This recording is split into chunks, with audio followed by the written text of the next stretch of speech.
ആ ഹലോ, എങ്ങനെയുണ്ട് അമ്മയുടെ കൂടെയുള്ള ജീവിതം? രണ്ടുപേരും കരച്ചിലാണോ അതോ കരച്ചിലൊക്കെ നിർത്തി സന്തോഷിക്കാൻ തുടങ്ങിയോ? അമ്മയുടെ സ്നേഹത്തെക്കുറിച്ച് ഞാൻ എന്താ പറയാ വരുൺ? എങ്ങനെയൊക്കെയാണ് സ്നേഹിക്കാന്ന് പറയാൻ പറ്റില്ല. പാവം. അതെന്തായാലും നന്നായി. അതെ, ഇനി ശ്യാമമ്മടത്തിനൊന്ന് കാണാൻ വാ. ഇനി എന്തിനാ വരുൺ ശ്യാമ മാഡം വിളിക്കുന്ന?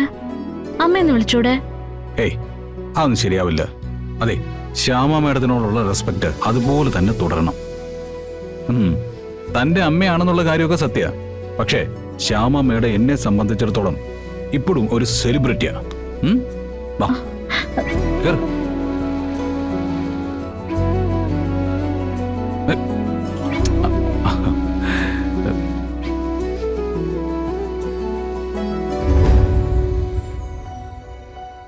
ഇത് കേട്ടോ അമ്മേ, ഇനിയിപ്പോ സ്വാതന്ത്ര്യത്തോടെ അമ്മയെന്ന് വിളിക്കാലോ എന്ന് ഞാൻ പറഞ്ഞപ്പോ ശ്യാമ മാഡത്തിനെ വിളിക്കുമെന്ന് വാശി. വരുൺ എങ്ങനെയാണോ തോന്നുന്നത് അങ്ങനെ തന്നെ വിളിച്ചോട്ടെ മോളെ. വിളിക്കുന്ന വാക്കിലല്ലോ സ്നേഹം. നമ്മളെ രണ്ടുപേരും ഒന്നിച്ചു ചേർക്കാൻ വേണ്ടി വരുൺ എന്തൊക്കെ ചെയ്തു എന്ന് എനിക്കറിയാവുന്ന കാര്യല്ലേ. അത് സ്നേഹത്തിന്റെ തെളിവല്ലേ.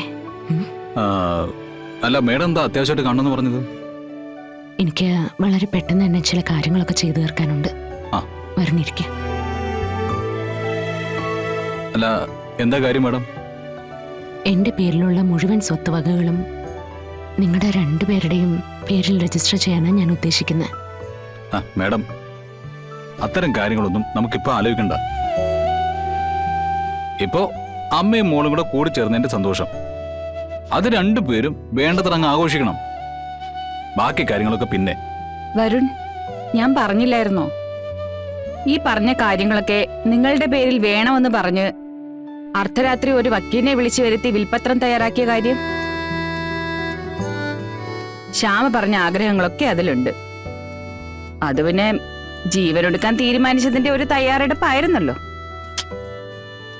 അക്കാര്യം വീണ്ടും വീണ്ടും പറയണ്ട. എനിക്കത് കേൾക്കുമ്പോ ഇപ്പോഴൊരു ചങ്കെടുപ്പാ. പോട്ടെ മോളെ, അത് കഴിഞ്ഞില്ലേ. പിന്നെ വരുൺ, എന്റെ ആഗ്രഹങ്ങളൊരു കുന്നോളം ഉണ്ട്. എല്ലാം പതുക്കെ പതുക്കെ നടത്തണം. ആയിക്കോട്ടെ, മേഡത്തിന് മാത്രമല്ലോ രാധികയ്ക്കും കാണില്ല ആഗ്രഹങ്ങള്. അത് അയാളും പറയട്ടെ. എനിക്കങ്ങനെ പ്രത്യേകിച്ച് ആഗ്രഹങ്ങളൊന്നുമില്ല. എനിക്കിങ്ങനെ അമ്മയോട് ചേർന്ന് അമ്മയോടൊപ്പം നടന്നാ മതി. വരുൺ, നമുക്ക് എല്ലാവർക്കും കൂടി ഈ പ്രശ്നങ്ങളൊക്കെ ഒന്ന് ഒതുക്കി തീർത്തിട്ട് ഒരു ട്രിപ്പ് പോണം. പറ്റുമെങ്കിൽ വിദേശത്തേക്ക്. എല്ലാം മറന്ന് കുറച്ച് ദിവസം. അതൊരു നല്ല ഐഡിയ ആണ് മാഡം. ഞങ്ങളും ഒരു ട്രിപ്പൊന്നും പോയിട്ടില്ല. അപ്പോ എല്ലാം കൂടി നമുക്ക് ഇതിനകത്ത് ചേർത്തേക്കാം. എന്താ എടുത്തി, ആ വിൽപത്രം ഒന്ന് എടുത്തിട്ട് ഇവരൊന്ന് കാണിക്കട്ടെ. എന്തിനാ അമ്മേ വെറുതെ? ഒന്ന് കാണുന്നോണ്ട് എന്താ കുട്ടി, എടുത്തിച്ചല്ല.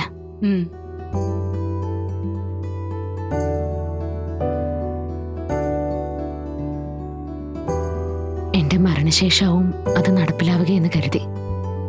പക്ഷെ എന്തോ ശ്യാമയുടെ ആയുസ് അങ്ങനെ തീരണ്ടാന്ന് ദൈവം കരുതിയിട്ടുണ്ടാവും.